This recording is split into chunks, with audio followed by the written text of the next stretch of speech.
제5장. 그러므로 사랑을 받는 자녀같이 너희는 하나님을 본받는 자가 되고, 그리스도께서 너희를 사랑하신 것 같이 너희도 사랑 가운데서 행하라. 그는 우리를 위하여 자신을 버리사 향기로운 제물과 희생 제물로 하나님께 드리셨느니라. 음행과 온갖 더러운 것과 탐욕은 너희 중에서 그 이름조차도 부르지 말라. 이는 성도에게 마땅한 바니라. 누추함과 어리석은 말이나 희롱의 말이 마땅치 아니하니 오히려 감사하는 말을 하라. 너희도 정녕 이것을 알거니와 음행하는 자나 더러운 자나 탐하는 자 곧 우상 숭배자는 다 그리스도와 하나님의 나라에서 기업을 얻지 못하리니, 누구든지 헛된 말로 너희를 속이지 못하게 하라. 이로 말미암아 하나님의 진노가 불순종의 아들들에게 임하나니, 그러므로 그들과 함께하는 자가 되지 말라. 너희가 전에는 어둠이더니 이제는 주 안에서 빛이라. 빛의 자녀들처럼 행하라. 빛의 열매는 모든 착함과 의로움과 진실함에 있느니라. 주를 기쁘시게 할 것이 무엇인가 시험하여 보라. 너희는 열매 없는 어둠의 일에 참여하지 말고 도리어 책망하라. 그들이 은밀히 행하는 것들은 말하기도 부끄러운 것들이라. 그러나 책망을 받는 모든 것은 빛으로 말미암아 드러나나니, 드러나는 것마다 빛이니라. 그러므로 이르시기를 잠자는 자여 깨어서 죽은 자들 가운데서 일어나라. 그리스도께서 너에게 비추이시리라 하셨느니라. 그런즉 너희가 어떻게 행할지를 자세히 주의하여 지혜 없는 자같이 하지 말고 오직 지혜 있는 자같이 하여 세월을 아끼라. 때가 악하니라. 그러므로 어리석은 자가 되지 말고 오직 주의 뜻이 무엇인가 이해하라. 술 취하지 말라. 이는 방탕한 것이니 오직 성령으로 충만함을 받으라. 시와 찬송과 신령한 노래들로 서로 화답하며 너희의 마음으로 주께 노래하며 찬송하며 범사에 우리 주 예수 그리스도의 이름으로 항상 아버지 하나님께 감사하며 그리스도를 경외함으로 피차 복종하라. 아내들이여, 자기 남편에게 복종하기를 주께 하듯 하라. 이는 남편이 아내의 머리됨이 그리스도께서 교회의 머리됨과 같음이니, 그가 바로 몸의 구주시니라. 그러므로 교회가 그리스도에게 하듯 아내들도 범사에 자기 남편에게 복종할지니라.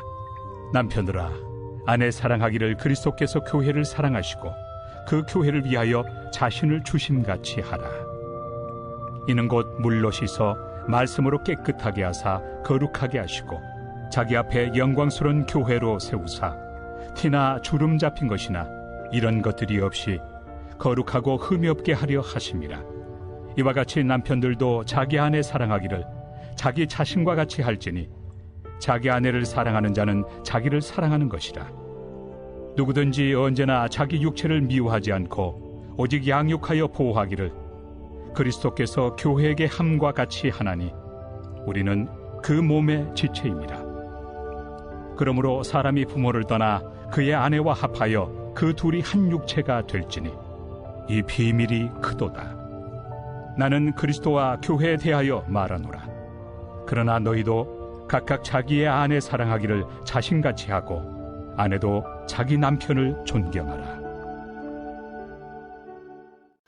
사도 바울은 에베소서 5장에서 이제 그리스도인이 어떻게 살아야 하는가에 대해서 말씀을 합니다. 하나님의 은혜를 받아서 이제 그리스도인이 되었는데, 이제 거기서 끝나는 것이 아니라 하나님이 원하시는 삶을 살아야 한다라고 말씀하는 것입니다. 하나님이 요구하시는, 그리스도인이 된 자에게 하나님이 요구하시는 것이 있다, 이렇게 말씀하는 것이죠.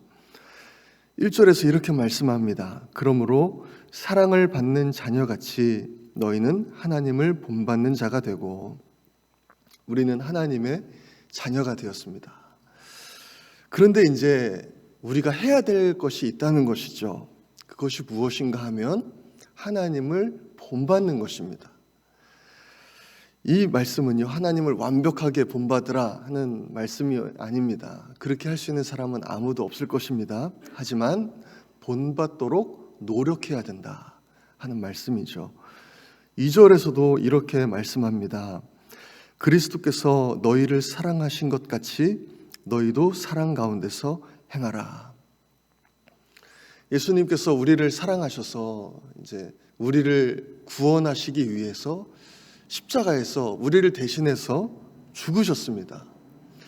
그러면 이제 하나님의 은혜 감사합니다 하고 거기서 끝나는 것이 아니고 하나님이 요구하시는 것이 있는데 그것이 무엇인가 하면 예수님께서 나를 위해서 그렇게 죽으신 것처럼 나를 그렇게 사랑하시는 것처럼 이제는 나도 다른 사람들을 그렇게 사랑하기를 하나님 요구하시는 겁니다. 내가 받은 사랑을 받은 데서 끝나는 것이 아니고 이제는 그리스도인이 되었기 때문에 그런 사랑을 받았기 때문에 이제는 나도 그런 삶을 살기를 원하시는 그런 것이죠. 어떤 신학자들은 이렇게 말합니다. 사도 바울은 오직 믿음으로 구원받는다고 말했다. 맞습니다. 우린 오직 믿음으로 구원받습니다. 우리의 행위로 구원받을 수 있는 사람은 이 세상에 아무도 없습니다. 근데 문제는 다음이죠. 그렇기 때문에 우리의 삶은 그다지 중요하지 않다. 이것이 문제입니다. 이 주장은요, 성경적이지 않습니다. 그들이 내세우는 바울이 어떻게 말했습니까? 3절에 이렇게 말씀합니다. 음행과 온갖 더러운 것과 탐욕은 너희 중에서 그 이름조차도 부르지 말라. 이는 성도에게 마땅한 바니라. 지금 이 편지는 세상 사람들에게 보내는 편지가 아닙니다. 예수님을 믿고 그리스도인이 되어서 신앙생활을 하고 있는 에베소 교회에 보내는 편지입니다. 에베소 교회 성도들이여, 예수님을 믿고 하나님의 자녀가 된 교인들이여, 이제 당신들이 해야 될 것이 있습니다. 사도 바울이 지금 이렇게 말하는 것입니다. 예수 믿고 교회 나오고 거기서 끝나는 것이 아니라 음행과 온갖 더러운 행위들과 탐욕은 행하지 않을 뿐만 아니라 당신의 입에서 그 이름조차도 지워버려야 합니다. 라고 말하는 것이죠. 이 에베소라는 도시는 정말 그 큰 아데미 신전이 있는 그 도시입니다. 음행 그리고 온갖 더러운 것들, 행위들, 또 탐욕이 그냥 아주 자연스러운 생활 방식으로 익숙해져 있는 곳이 바로 이 에베소라는 도시입니다.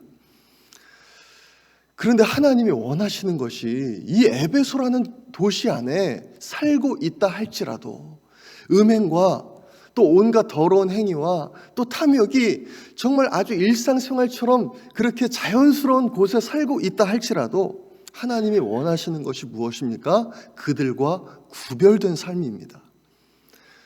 거룩이 무엇입니까? 구별됨입니다. 세상과 어느 정도 똑같이는 살지 않을지라도 어느 정도 비슷하게 사는 그런 모습이 아니고 완전히 따로 떼어 놓아져서 전혀 다른 생활 양식을 가지고 살아가는 것, 전혀 다른 목적을 가지고 살아가는 것, 전혀 다른 삶의 태도를 가지고 살아가는 것, 이것이 바로 거룩함이고 구별됨인데 하나님이 이제 그리스도인이 된 자에게 원하시는 것, 요구하시는 것이 바로 이것이다 말씀하는 것이죠. 5절은 이렇게 말씀합니다. 너희도 정녕 이것을 알거니와 음행하는 자나 더러운 자나 탐하는 자 곧 우상 숭배자는 다 그리스도와 하나님의 나라에서 기업을 얻지 못하리니 라고 말씀합니다. 기업을 얻지 못한다, 이것은요 쉽게 말하면 하나님 나라에 들어가지 못한다 라는 뜻입니다. 하나님의 말씀은요 뭐라고 말씀합니까? 예수 믿는다고 다 구원받는다 라고 절대 말씀하지 않습니다. 나더러 주여 주여 말하는 자마다 천국에 들어간다 말씀하지 않습니다. 이 하나님의 뜻대로 살아가는 자가 천국에 들어간다 말씀하는 것입니다. 하나님 말씀이 지금 뭐라고 말씀하십니까? 음행하는 자, 더러운 것을 행하는 자, 탐하는 자, 이 사람을 하나님이 어떻게 보신다 말씀합니까? 우상 숭배자로 여기십니다. 하나님의 시각은 이런 사람들을 우상 숭배자로 보시는 것입니다. 성경은 하나님의 무조건적인 은혜에 대해서 말씀하죠. 얼마나 감사하고 감격스러운 일입니까? 저도 연약한 죄인으로 하나님 날마다 저에게 은혜를 베풀어 주십시오. 하나님 은혜 없이는 살 수 없는 죄인입니다. 연약한 사람입니다. 하면서 하나님 은혜를 구하면서 살아갑니다. 하지만 또 성경이 말씀하는 것이 있는데 그것이 무엇인가 하면 하나님은 불순종하는 자에게 또한 진노하시는 하나님이시다 라는 것을 말씀하시는 겁니다. 6절은 이렇게 말씀하죠. 누구든지 헛된 말로 너희를 속이지 못하게 하라. 이로 말미암아 하나님의 진노가 불순종의 아들들에게 임하나니. 하나님은 은혜의 하나님이십니다. 용서의 하나님이십니다. 하지만 하나님은 또한 거룩의 하나님이십니다. 분노의 하나님이십니다. 사도 바울이 우리에게 어떻게 권면합니까? 15절, 16절입니다. 그런즉 너희가 어떻게 행할지를 자세히 주의하여 지혜 없는 자 같이 하지 말고 오직 지혜 있는 자 같이 하여 세월을 아끼라. 때가 악하니라. 우리가 그냥 막 살면 안 된다는 것입니다. 자세히 주의해야 된다는 거예요. 자세히. 우리가 살아가면서 자세히 주의하는 것이 무엇이 있을까요? 일반적으로 어떤 큰 거래를 할 때 우리가 자세히 주의합니다. 이 거래 내용이 무엇인가? 정말 내 손해를 보지 않기 위해서 자세히 주의하죠. 꼼꼼히 체크합니다. 어떤 곳에 투자를 할 때 정말 자세히 주의하지 않습니까? 이것 때문에 내가 정말 어렵게 번 돈을 날리면 어떡합니까? 자세히 보는 거예요. 자세히 그것에 대해서 생각하고 앞으로 어떻게 될 것인가 좀 생각해보고 이렇게 합니다. 대출 받을 때 이것의 이자가 어떻게 되나? 내가 한 달에 버는 돈이 얼마인데 남는 돈이 얼마고 내가 이것을 충분히 이자를 갚을 수 있는가 꼼꼼히 따져보지 않습니까? 정말 중요한 것들입니다. 그런데 성경은요, 우리가 진짜로 자세히 주의해야 될 것이 있는데 그것이 무엇인가 하면 하나님 앞에서 어떻게 행할 것인가, 그것을 자세히 주의해야 된다는 거예요. 내가 지금 이렇게 사는 것이 맞는 것인가? 이것이 진짜 하나님이 기뻐하시는 삶인가? 그냥 하나님 용서하시겠지? 그것이 아닙니다. 진짜 이것이 하나님 기뻐하시는 것인가? 내가 정말 이렇게 살아도 되는 것인가? 하나님의 심판대 앞에 섰을 때 내가 할 말이 과연 있을 것인가? 자세히 주의해야 한다는 것이죠. 지혜 없는 자 같이 하지 말고 지혜 있는 자 같이 하라 말씀하십니다. 지혜가 무엇입니까? 지혜의 근본은 하나님을 경외하는 것입니다. 하나님을 경외하는 마음, 하나님을 두려워하는 마음으로 내가 하나님 앞에 어떻게 살아야 할 것인가, 그것을 내가 진짜 우리 중요한 일들 보는 것처럼 진짜 그렇게 자세히 주의해서 체크하면서 살아가야 한다 하는 말씀이죠. 왜 그렇습니까? 이 때가 악하기 때문입니다. 사도 바울이 이 말했을 때 1세기 이때가 악했다 말씀합니다. 1세기가 악했다면 지금 이 시대는 얼마나 악하겠습니까? 우리가 이 악한 시대 가운데 정말 범죄하는 것, 하나님의 말씀대로 살지 않는 것이 당연한 것처럼 여겨지는 이 시대 가운데, 하나님을 대놓고 조롱하고 교회를 대놓고 욕하는 이 시대에 우리가 이 말씀을 붙잡고 하나님의 뜻대로 살아가야겠다고 결단하는 그런 우리가 되기를 간절히 소망합니다. 성령님의 인도하심을 구해야 됩니다. 성령님의 도우심을 구해야 됩니다. 하나님, 제가 세상과 비슷한 삶을 살지 않게 해주세요. 정말 세상과 구별된 삶을 살게 해주십시오. 하나님이 딱 보시기에도 세상과 구별된 삶, 거룩한 삶 살 수 있도록 주여 도와주십시오. 이 쏜살같이 지나가는 시간, 얼마나 정말 시간이 빠릅니까? 그러지 않으십니까? 이 시간 가운데요, 우리는 진짜 조금 있으면 하나님 앞에 서게 될 겁니다. 모든 것을 고하게 될 거예요. 저는 그때 우리가 당황스럽지 않기를 소망합니다. 세월을 아껴서 정말 하나님의 뜻대로 살아가시는 우리 모든 성도님들 되시기를 간절히 소망합니다. 이 시간 우리 함께 기도하겠습니다.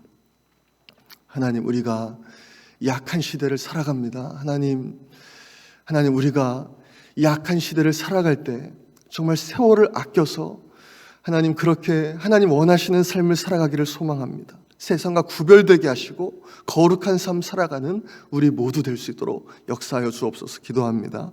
어려움을 겪고 있는 모든 성도님들과 또 환우들 위해서 기도합니다. 온 성도님들에게 구령의 열정을 주셔서 전도에 힘쓰게 하시고 많은 영혼을 구원해 주시도록 기도합니다. 미국의 초기 신앙 회복 및 복음화, 그리고 대한민국의 평화와 복음화를 위해서 우리 주여 한번 외치고 기도하겠습니다. 주여!